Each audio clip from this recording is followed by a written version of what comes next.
Here's a sign that the lake water levels are not going to drop anytime soon here on Lake Ontario. Classes at the Toronto Island schools have been moved to the mainland for the rest of the school year.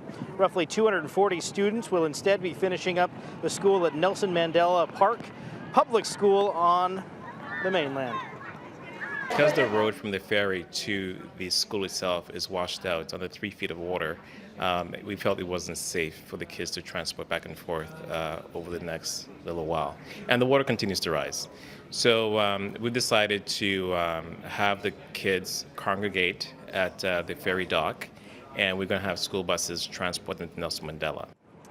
Meanwhile, with the long weekend right around the corner, one of the city's most popular summer attractions is going to be off limits, and that's going to put the pinch on a lot of businesses that rely on the islands being open.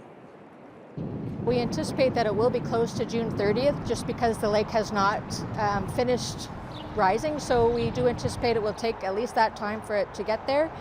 And then we'll have to assess on a daily basis really to see if it starts to recede, when we can start allowing the public to go back in.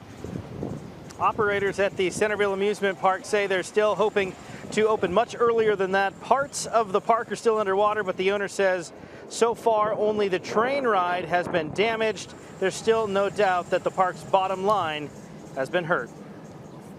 It's difficult. We've been closed for 2 weeks. This will be a big weekend. We would have welcomed about 50,000 people over to the island this weekend. It's definitely going to hurt, the revenue. Probably miss about, if we are closed for June would expect about 250,000 visitors. So it's going to be an impact, more so also the youth that we employ on the island. We employ 300 to 400 youth each summer. So for them, not being able to get out and work is really difficult, and we're very concerned about if we don't get up and running soon, we're going to lose a lot of those staff. And the park's owners aren't the only ones feeling the pinch. Ralph, the veteran water taxi owner and operator, says his business that relies on the island will soon be drowning in red ink.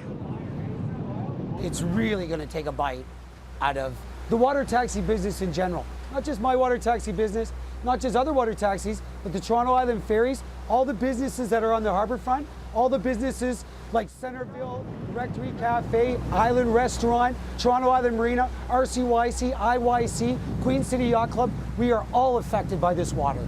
Not only am I going to be out of business, but all my staff are going to be out of business as well. We just hired 50 people and we're training them now, and we rely on the tables being full so we can actually, so they can pay their rents, they can do all the things that they do, and we can have that staff and they can rely on that, and we have the customers. But it's been a very much a challenge in the last little bit. Animals are being moved off of the Center Islands Petting Zoo tomorrow and relocated to a farm in Schaumburg. The Parks Department will be holding a meeting with island business owners tomorrow to discuss a way forward.